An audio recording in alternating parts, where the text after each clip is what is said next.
Worker भाइयों के लिए, लेबर क्लास के लिए, वर्कर क्लास के लिए एक नेशनल सेफ्टी काउंसिल का आयोजन होना चाहिए जो साइड में काम होने वाले सभी इंडस्ट्रियलाइजेशन काम को देख सके, सुरक्षा बरत सके।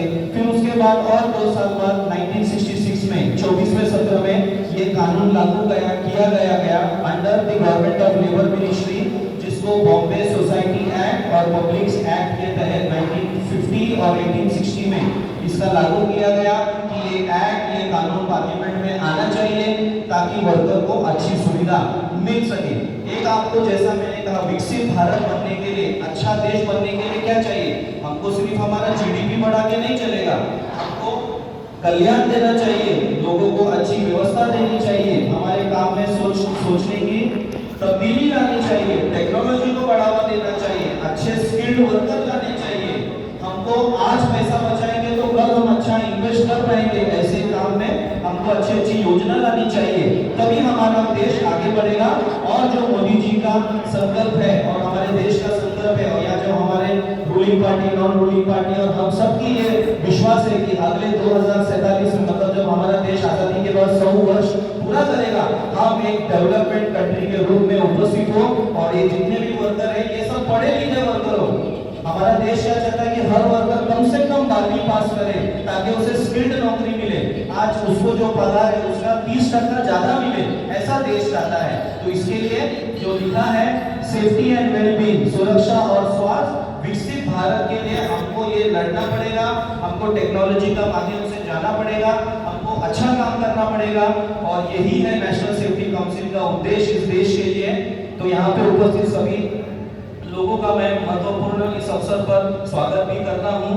और ये सुरक्षा, स्वास्थ्य और पर्यावरण की रक्षा के महत्व की यादी हमें दिलाती है कि इस वर्ष का जो हमारा थीम, जैसा मैंने बोला, सुरक्षा और स्वास्थ्य विकसित भारत के लिए आवश्यक है।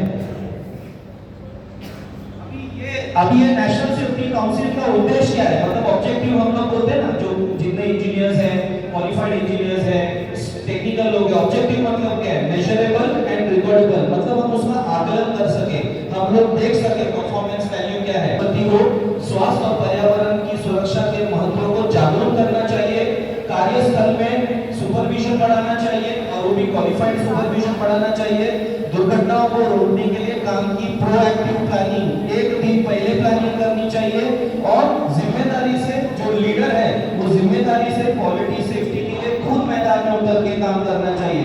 हमने सेफ्टी को रख दिया, क्वालिटी को रख दिया, भाई तुम तुम्हारा देखो, मैं प्रोग्रेस के लिए हूं, ऐसा नहीं करना है। हमको प्रोग्रेस चाहिए क्वालिटी और सेफ्टी के साथ, और उससे भी बढ़कर हमारा सिक्योरिटी दल भी स्ट्रांग होना चाहिए ताकि जब वर्कर भाई आता जाता है तो हमको पता चले कि हमारे साइड पे हमारा ही वर्कर आता है। तो यही ऑब्जेक्टिव है नेशनल सेफ्टी काउंसिल का इस वर्ष का।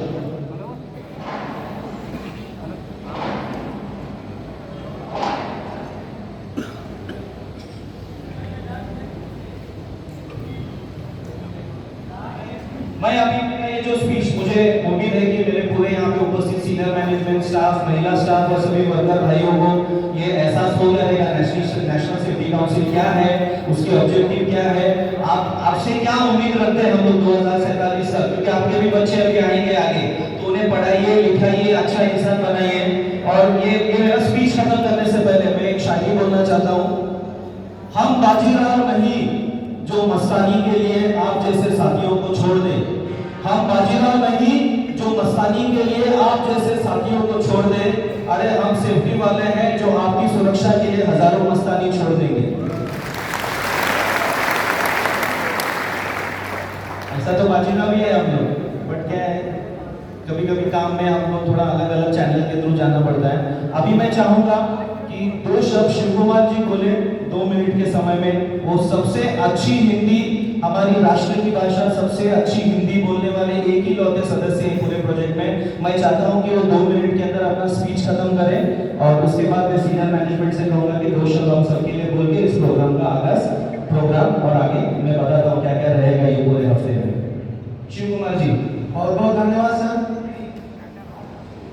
सभी, जैसा कि आप लोगों ने सुना, हमारे सेफ्टी इंजीनियर HSDL के सतीश सर ने जितनी बातों को अवगत कराया, एकदम महत्वपूर्ण ये बात है इस बातों पर आप लोगों को विचार करना चाहिए। सर की बातों से मैं इतना प्रसन्न हूँ, कम से कम उन्होंने शिक्षा का एक उद्देश्य दिया, शिक्षा का मार्गदर्शन आपको बताया। कहावत है कि शिक्षा वो सीढ़ी का दूध है, जो व्यक्ति पिएगा वही दहाड़ेगा। शिक्षा का दूध जो व्यक्ति पिएगा वही दहाड़ेगा। शिक्षा एक जगत जननी है, इसको ग्रहण करने के लिए मनुष्य जीवन पर्यंत सीखता रहता है।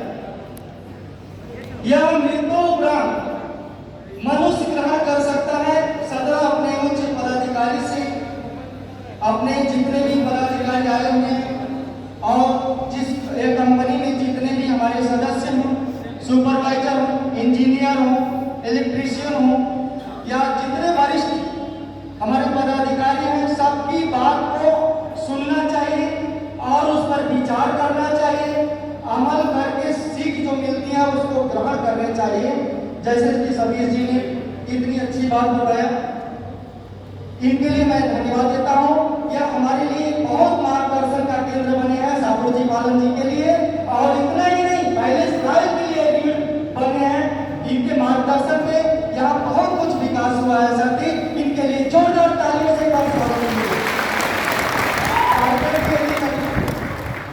सर का जोरदार से तालियों से स्वागत कीजिए। आपने बस समय से तो यहाँ पे पहुँच गए। बोलो सर, यहाँ सीट में साथी आपके लिए मैं एक शायरी सुनाऊंगा। सुनहरी झील में कोई कमल खिलाऊं क्या, अरे उदास बैठे हो कोई गजल सुनाऊं क्या, अरे क्यों मांगते हो इस सेफ्टी का सबूत, कहो तो आगरा से ताजमहल लाऊं क्या। ज्यादा तो नहीं सर, 2 मिनट का समय हो।